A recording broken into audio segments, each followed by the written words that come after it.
need backup from a specialist. I'm just an amateur when it comes to nuclear weapons. I know. That's why I've requested the assistance of a military analyst named Nastasha Romanenko. She'll be providing you backup by Kodak. A female analyst? She's built up an impressive record as an advisor for the Nuclear Emergency Search Team. Contact her if you have any questions. She's also an expert on high-tech weapons. Where's she working from? At her home in Los Angeles. California. Seems like a million miles away.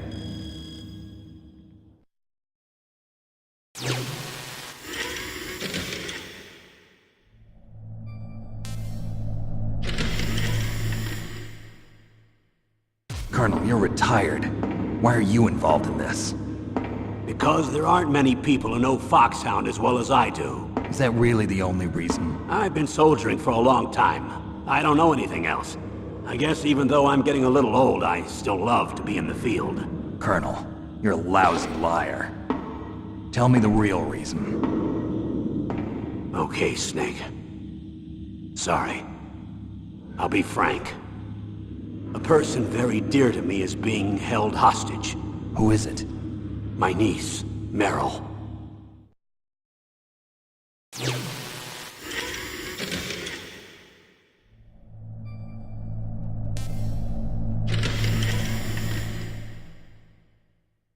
What was your niece doing here? Several soldiers were reported missing the day of the revolt. And my niece was one of those called in as an emergency replacement. She looks like you. She's my little brother's girl. He died in the Gulf War. And since then, I've been watching after her. A personal motive, Colonel. That's not very soldierly. I'm retired. I'm just an old man now. And I'm your friend. Since when are we friends? I've thought of us as friends since the fall of Zanzibar. With my personality, I don't have too many friends. That's what I trust about you. It's what makes you human. Please, Snake. Save my niece, Meryl. All right. But I have two conditions. Name them. 1, no more secrets between us. I want complete disclosure at all times. And 2, I'll only accept orders directly from you, Colonel. No cutoffs involved, okay? Agreed. That's why I was called. But one thing. What? I'm not a colonel anymore. Just a retired old warhorse. I understand, Colonel.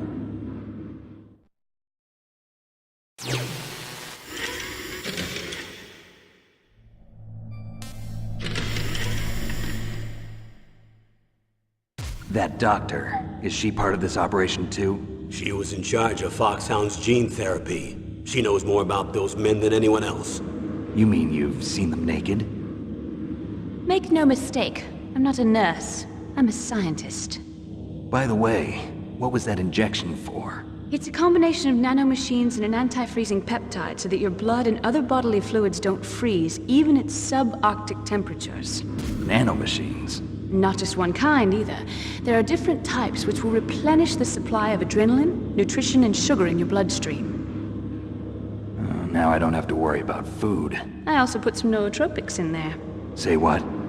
Nootropics. A class of drugs which will help improve your mental functioning. It'll make me smarter, huh?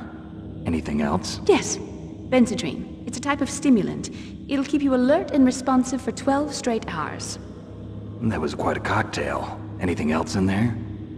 Those nanomachines will also keep your Codex batteries charged up.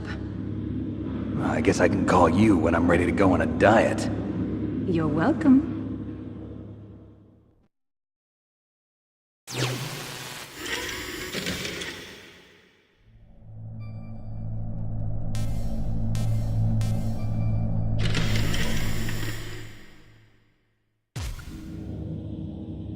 The chief of DARPA and the president of an arms manufacturing company.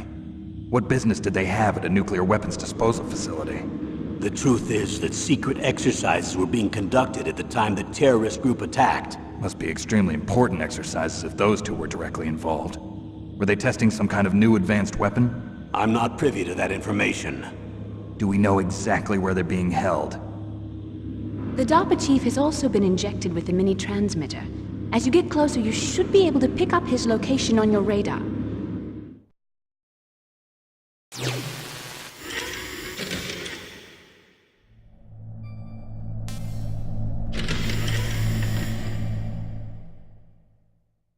Do they really have the ability to launch a nuclear missile?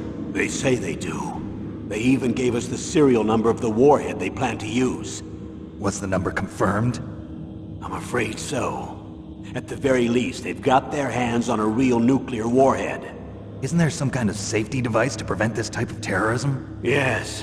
Every missile and warhead in our arsenal is equipped with a PAL, which uses a discrete detonation code. PAL.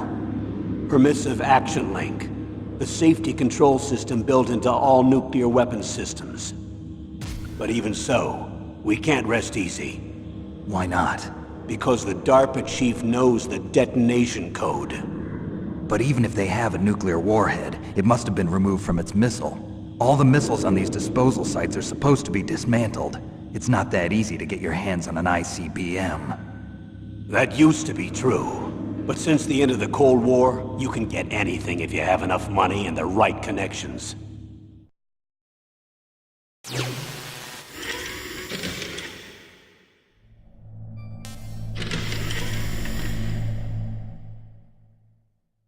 How well armed are these terrorists?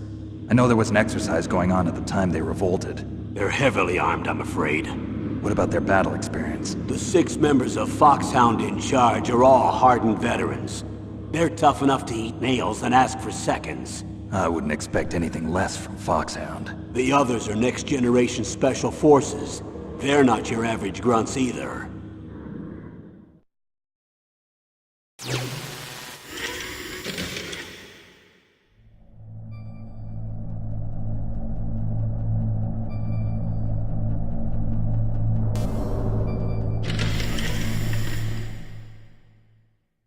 So what exactly are they demanding? A person's remains. Remains? That's right. To be more accurate, cell specimens which contain the individual's genomic information. Cell specimens? Why would they want that? The terrorists need them. You see, these next-generation special forces have been strengthened through gene therapy. Strengthened? You've heard of the Human Genome Project. They've been mapping the human genome, and they're nearly finished.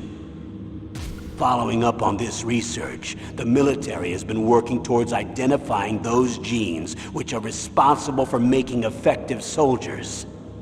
There are genes that do that? Yes. And using gene therapy, they're able to transplant those genes into regular soldiers. Gene therapy? I'll explain this part. With gene therapy, we can remove those genes which we know may lead to sickness or disease, and at the same time splice in genes with beneficial effects, such as resistance to cancer, for example.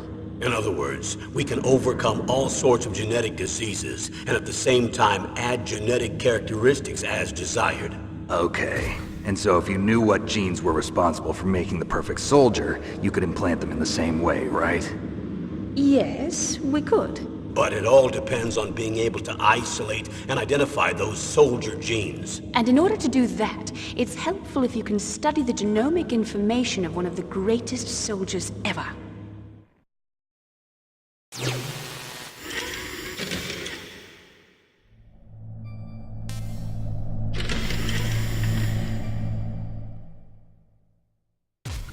One of the greatest soldiers ever? The man they call the greatest warrior of the 20th century.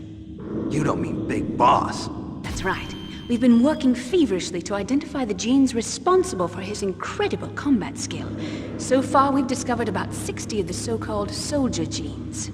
So his body was recovered after all. Yes, and his cells have remained frozen in a cryo chamber.